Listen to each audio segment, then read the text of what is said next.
As an HR department of one, you often feel like you're on an island by yourself. You know that you're responsible for the entire HR function, and sometimes it's hard to keep things afloat.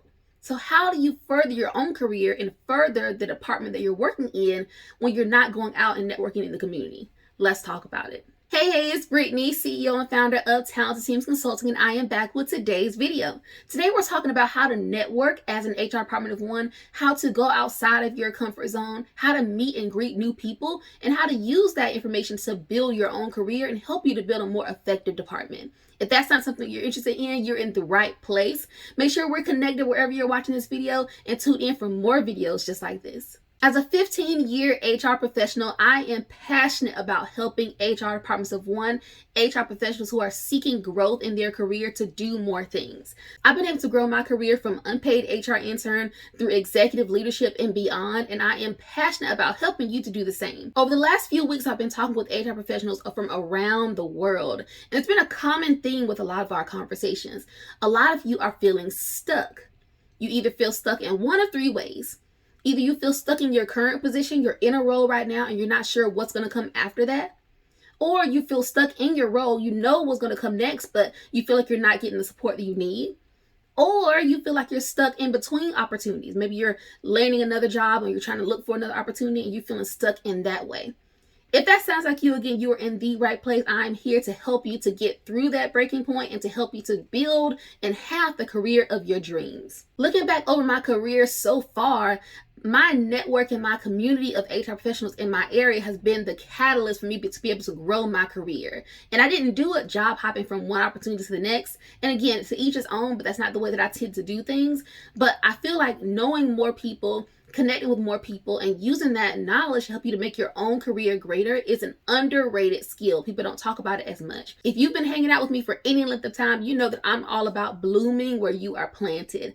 I'm of the opinion that God can bless you wherever you are. You don't have to wait until you get that new car, or wait until you get that new house, or wait until you have a baby, or wait until you get married.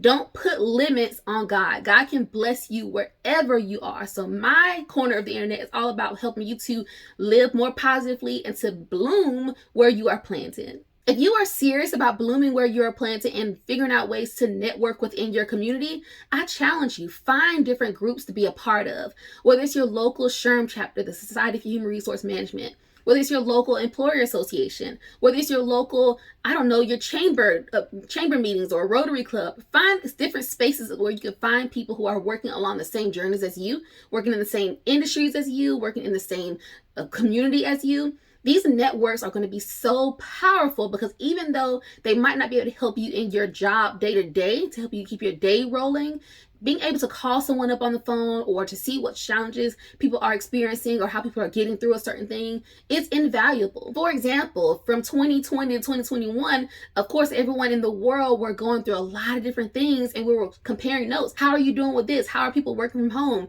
What are your policies? What are your forms? How are you collecting these things? And so again, when you have people outside of your organization that you can call on, that you can reach out to, it's so valuable because you can go back to your senior leadership team, you can go back to your own team and say, hey, this is what I found. This is how other people are doing it. How can we tell that to make it work for us too? If you're interested in networking in these groups, I challenge you, take it a step further. Don't just go to the meetings. Don't just go to the meetings and sit in the corner. Go to the meetings and get connected. See if you can serve on at least one board of directors this year. Believe it or not, people are often looking for people to serve on boards, whether it's a member at large position or whether it's an associate board member position. But find space where you can not only go and attend and go and learn, but see where you can go and serve. I'm a big believer that no matter what it is you're doing, what you give to something, you're going to get out of it as well. So again, don't just go and take, go and give. Another way to build your network as an HR professional, as an HR department of one specifically, is to build your professional network. So for example, you should be on a first name basis with your benefits broker, with your labor attorney. You should know the main players that are going to be helping you to get to that next level. You might work with ADP or something. You might not have a main person who's your day-to-day payroll person, but you might have an ADP account manager or a payroll provider account manager. use these people to help you to not only do what you need to do within that relationship, whether it's a payroll provider or a benefits provider or anything that you're dealing with, but again, use these people to build your network because they can make connections for you. They can help bridge the gap. And if there's ever anything you're working on, you want referrals or things of that nature, you can see how other people are doing it, even with people that you don't know them face to face. Also, taking this a step further, oftentimes these relationships have other built-in webinars and opportunities for you to network with others, especially if you're in your own geographic region. So check and see what kind of webinars are your labor attorneys putting on, or your benefits broker putting on, or even your payroll provider. Again, the more you know, the more you'll be able to connect with other people, the greater your career will be as well. Ultimately, you want to find spaces where people are that are interested in the same things that you're interested in. So if you are an HR department of one, seek out spaces like the one I'm creating where you can find other people who are also HR departments of one. So you can make sure you are growing your career on purpose.